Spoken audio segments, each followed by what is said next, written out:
कल हमने डिस्कस किया था सॉल्ट मार्च के बारे में कि सॉल्ट मार्च करके कैसे गांधी जी ने सॉल्ट टैक्स को एबॉलिश करवाया, उनको डोमिनियन स्टेटस मिला। तो इसके बाद जो कॉलोनियल गवर्नमेंट थी वो काफ़ी राश हो रही थी। उन्होंने क्या किया, जितने भी अपने कांग्रेस लीडर थे उनको अरेस्ट करना स्टार्ट कर दिया। अब्दुल गफर खान को अरेस्ट किया। अब्दुल गफर खान को अरेस्ट करने के बाद जो पेशावर के जो लोग होते हैं वो काफ़ी वायलेंट हो जाते हैं। और when Gandhi ji himself was arrested, तो गांधी जी खुद अरेस्ट होते हैं तो शोलापुर के लोग काफ़ी वायलेंट हो जाते हैं। तो इतनी वायलेंस होती है एंड जो ब्रिटेन गवर्नमेंट होती है वो खुद एक ऐसा रिप्रेशन दिखाती है, इतना एंगर दिखाती है कि जिसमें वुमेन्स और मैन, बच्चों को भी पीटा जाता है। 100,000 जो मैंस वर किल्ड। तो इस तरह वायलेंस को देख के Gandhi ji called off the civil disobedience movement, call off कर देते सिविल डिसऑबिडेंस मूवमेंट को, and enter in Gandhi Irwin pact in which imposed on 5 March 1931। Gandhi Irwin pact एक ऐसा पैक्ट था जिसमें महात्मा गांधी जी को London second round table conference में पार्टिसिपेट करने के लिए बुलाया जाता है और उनको अपनी ग्रीवेंसेस के लिए शिकायतों का मौका दिया जाता है कि उनको वो बताएं।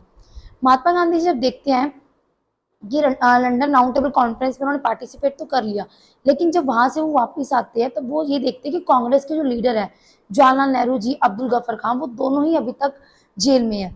और जो कांग्रेस पार्टी है उसको ब्रिटेन गवर्नमेंट ने इलीगल अनाउंस किया होता है। और जो लोगों का जो मतलब करेज था, जो एक्साइटमेंट थी सिविल डिसऑबिडेंस मूवमेंट के लिए, वो काफ़ी उनको नहीं दिखती। तो Gandhi ji relaunch the civil disobedience movement, but in 1934 this movement lost its momentum. So then हम बात करेंगे how participant saw the movement, कि पार्टिसिपेंट ने इस मूवमेंट को कैसे देखा। मतलब हर कोई स्वराज चाहता था, लेकिन परेशान हर कोई अपने अपने लेवल पर था। अगर रिच पीजेंट्स की बात करें, रिच लैंडलॉर्ड्स की बात करें, गुजरात मध्य प्रदेश के लोगों की बात करें, गुजरात के पीजेंट्स की बात करें, तो वो अपने लेवल पर परेशान थे। उनको ये था कि उस टाइम पर hard hit by great depression I थी, जिससे क्या था, उनकी जो क्रॉप्स थे उनके प्राइसेस काफ़ी फॉल हो चुके थे और गवर्नमेंट उनसे रेवेन्यू मांगती थी और वो रेवेन्यू भी उनको कम नहीं देना था, रेवेन्यू भी पूरा देना था। तो उनके ब्रिटेन गवर्नमेंट से यही रिक्वेस्ट थी कि उनके रेवेन्यू को कम करे, because with great depression they face very hard time. उन्होंने काफ़ी हार्ड टाइम को फेस किया और उसके बाद वो इस तरह से ब्रिटेन गवर्नमेंट के इम्पोज थे, काफ़ी अगेंस्ट थे उनके, और उन्होंने सिविल डिसऑबिडेंस में पार्टिसिपेट किया। और उनके बाद जो स्मॉल पीजेंट थे, स्मॉल फार्मर्स थे, वो लैंडलॉर्ड से परेशान थे, क्योंकि उस टाइम पे ग्रेट डिप्रेशन था, जैसे कि हमने पहले ही बात किया है। ग्रेट डिप्रेशन के चलते कि टीनेंट्स को अपनी लैंड का रेवेन्यू पे करना था और वो चाहते थे कि जो लैंडलॉर्ड्स हैं उनके रेवेन्यू को लिमिट करें। मतलब वो पूरा रेवेन्यू नहीं दे पा रहे थे और वो उनसे काफ़ी परेशान थे। उनको अपनी क्रॉप का जो कैसे इनकम भी वो भी प्रॉपर नहीं मिल रही थी, तो इसलिए वो अपने तरीके से स्वराज चाहते थे and they participate in civil disobedience movement. तो ये दोनों ही, चाहे पीजेंट्स हैं चाहे लैंडलॉर्ड्स हैं, दोनों ही अपने अपने तरीके से परेशान थे। और दूसरी तरफ जो थे बिजनेसमैन, क्या हुआ था, फर्स्ट वर्ल्ड वॉर के चलते जो इंडियन इंडस्ट्री थी वो काफ़ी डेवलप हुई थी, क्योंकि ब्रिटेन गवर्नमेंट ने अपना जितना भी सामान था, गुड्स थी, वो इंडियन इंडस्ट्री से ही पूरी करवाई थी। जितने भी वेपन्स थे वो सारे इंडियन इंडस्ट्री में बने थे। बट जब ग्रेट डिप्रेशन आई, जब मतलब ब्रिटेन गवर्नमेंट का फर्स्ट वर्ल्ड वॉर ख़त्म हो गई, वो जीत भी गई, तो उनकी जो इंडियन इंडस्ट्री की तरफ अप्रोच थी वो काफ़ी डाउन चली गई। वो उनकी तरफ ध्यान नहीं दे रहे थे, वो अपनी इंडस्ट्री को आगे बढ़ाने के लिए स्टेप उठा रहे थे। तो इंडिया की जो इंडस्ट्री थी वो काफ़ी पीछे जा रही थी, जो बिजनेसमैन थे वो काफ़ी डाउन जा रहे थे। तो वो इम्पोर्ट पॉलिसी थी जो उस टाइम की, कि उनके ऊपर टैक्स लगता है, वो काफ़ी उनको हाई प्राइस देने पड़ते थे उसके लिए, तो उस चीज़ के काफ़ी अगेंस्ट थे। तो they participate in civil disobedience movement.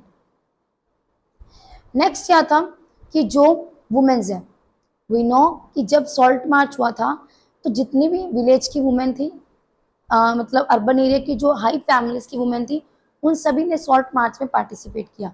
और कुछ वुमेन्स को तो पकड़ा भी गया, उनको जेल में भी डाला गया। लेकिन महात्मा गांधी जी ने उनको सपोर्ट तो किया, बट उन्होंने एक स्टेटमेंट दी कि जो वुमेन है उनकी सेल्फ ड्यूटी क्या है, कि पहले अपने फैमिलीज को संभालें, अपने हस्बैंड को, अपने बच्चों को, उनकी टेक केयर करें। लेकिन वो वुमेन्स देश के लिए कुछ करना चाहती थी और उसी को ही अपनी एक सेक्रेट ड्यूटी मानती थी। तो लेकिन जो कांग्रेस लीडर थे उन्होंने उन वुमेन्स को एक प्रॉपर पोजीशन नहीं दी, सिंबलाइज पोजीशन नहीं दी। जैसे होता है ना कि उन्होंने पार्टिसिपेट किया और सॉल्ट मार्च निकाला, और उन्होंने सॉल्ट टैक्स एबॉलिश करवाने में भी हेल्प की, लेकिन कांग्रेस के जो लीडर्स थे उन्होंने उनको उनकी जो पोजीशन मिलनी चाहिए थी वो उनको नहीं दी। तो ये था कि how participant saw the movement, कि उन्होंने स्वराज तो वो चाहते थे लेकिन सबकी अपनी अपनी प्रॉब्लम थी। मोटिव सबका ये था कि हमारा राज हो, हमारी फ्रीडम हो। देन हम बात करेंगे limitation of civil disobedience movement. Limitation क्या थी? फर्स्ट ऑफ ऑल हमें ये पता होना चाहिए गांधी जी किसके ऊपर एम्फोसाइज करते थे। गांधी जी ने एक वर्ड यूज किया था अनटचेबिलिटी, कि अगर हम लोअर कास्ट के लोगों को छू भी लेते हैं तो वो पाप समझा जाता था उस टाइम पे, लेकिन गांधी जी इस चीज के अगेंस्ट थे। He said that Swaraj would not come if untouchability word, मतलब उसको हम एलिमिनेट ना करें अपने हार्ट से। अगर हमारे दिलों में ये रहे कि लोअर कास्ट अपर कास्ट, तो कहाँ से देश में इन डिस्क्रिमिनेशन, जो डिस्क्रिमिनेशन हो रहा है वो कैसे खत्म होगा और स्वराज कैसे आएगा? क्योंकि चाहे कोई लोअर कास्ट है चाहे कोई अपर कास्ट है, सबको यूनाइट तो होना ही है। He calls Harijan the children of God. उन्होंने जो अनटचेबिलिटी वाली जो कुप्रथा थी वो हरिजन लोगों के साथ की जाती थी, लेकिन गांधी जी ने उनको द चिल्ड्रन ऑफ गॉड बोला, परमात्मा के बच्चे बोला।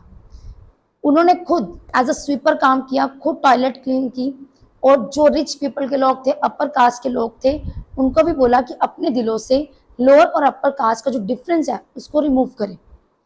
एंड उन्होंने सबको यूनाइट करने का सोचा। लेकिन उस टाइम पे एक इंसिडेंट होता है जो डॉक्टर बी आर अम्बेडकर थे। Doctor B R Ambedkar form a association of depressed class in 1930। उन्होंने डिप्रेस्ड क्लास के लिए एक एसोसिएशन बनाई। They want separate electorate for council elections, but Mahatma Gandhi denied their demands. जब doctor B R Ambedkar London second round table conference में जाते हैं, वहाँ पर वो अपने separate electorate, separate institution, education institution की एक मतलब अपनी डिमांड रखते हैं। और जो ब्रिटिशर्स हैं वो यही चाहते हैं कि उनकी डिमांड को वो मान लेते हैं, बिकॉज वो ये चाहते हैं कि गांधी जी और डॉक्टर बी आर अम्बेडकर कभी यूनाइटेड ना हो। बट गांधी जी कभी भी सेपरेशन नहीं चाहते थे। उन्होंने, महात्मा गांधी जी ने doctor B R Ambedkar ji को बोला कि अगर आपकी यही डिमांड रही, सेपरेशन डिमांड रही, तो मैं फास्ट रखूंगा इनटू डेथ तक, मतलब जब तक मैं नहीं मरता तब तक मैं भूखा रहूंगा। तो महात्मा गांधी जी एक अच्छी, कह सकते हैं कि अच्छी पर्सनैलिटी लीडर थे, तो डॉक्टर बी आर अम्बेडकर उनकी डिमांड मान जाते हैं। लेकिन कहीं ना कहीं उन्हें रिजर्व सीट मिलती है, कौन सी इलेक्शन, उनको सेपरेट इलेक्टोरल सिस्टम मिलता है, लेकिन वो यूनाइट ही होते हैं महात्मा गांधी जी के साथ। तो महात्मा गांधी इस तरह हर किसी को अपनी कैंपेन के नीचे यूनाइट करके लेके चलते हैं। उसके बाद एक अनदर और टॉपिक आता है जिसमें मुस्लिम लीग, जैसे मोहम्मद अली जिन्ना, ही ऑल्सो डिमांड, वो भी डिमांड करते हैं कि हमें भी एक सेपरेट इलेक्टोरेट सिस्टम मिले, मतलब सेंट्रल असेंबली में हमें भी सेपरेट इलेक्ट्रेशन सिस्टम मिलना चाहिए, लेकिन ऐसा नहीं होता। उसके बाद हिंदू और मुस्लिम के जो रिलेशंस थे वो भी काफ़ी ख़राब होने लगते हैं। नॉन कॉपरेशन मूवमेंट से ही जो मुस्लिम लीग है वो पीछे हटने लगती है, उनका सिविल डिसोबीडियंस में इतना पार्टिसिपेशन नहीं रहता। और जो मोहम्मद अली जिन्ना है, he also willing to give up their demand to separate electorate. So ये इससे था कि मुस्लिम, और क्योंकि जो हिंदू थे, जो मुस्लिम लोग थे वो मिनॉरिटी में थे, उनको ये था कि जो हिंदू मेजोरिटी में है वो हम पे डोमिनेंस करेंगे। तो इसलिए उन्होंने क्या सोचा कि अगर ये हम पे डोमिनेंस करेंगे, अपना टॉर्चर करेंगे, तो हमारी जो मिनॉरिटी की जो कैसे आइडेंटिटी वो खत्म हो जाएगी। तो उन्होंने भी अपनी कुछ डिमांड रखी, उन्होंने भी सिविल डिसोबीडियंस में कहीं ना कहीं पार्टिसिपेट तो किया, बट इनडायरेक्ट तरीके से किया। तो ये थी हमारी सिविल डिसोबीडियंस मूवमेंट के बारे में। सो आगे हम बात करेंगे सेल्फ और कलेक्टिव आइडेंटिटीनेस, मतलब किस तरह जो लीडर्स थे उन्होंने अपनी एक आइडेंटिटी बनाई अपने नेशन के लिए। जैसे भारत माता की पिक्चर को डिजाइन किया गया, स्वराज फ्लैग आया, गांधी जी ने खुद स्वराज फ्लैग को डिजाइन किया। तो ये सब था इंडिया की आइडेंटिटी को लेके, जो नेक्स्ट वीडियो में बात करेंगे। Thank you.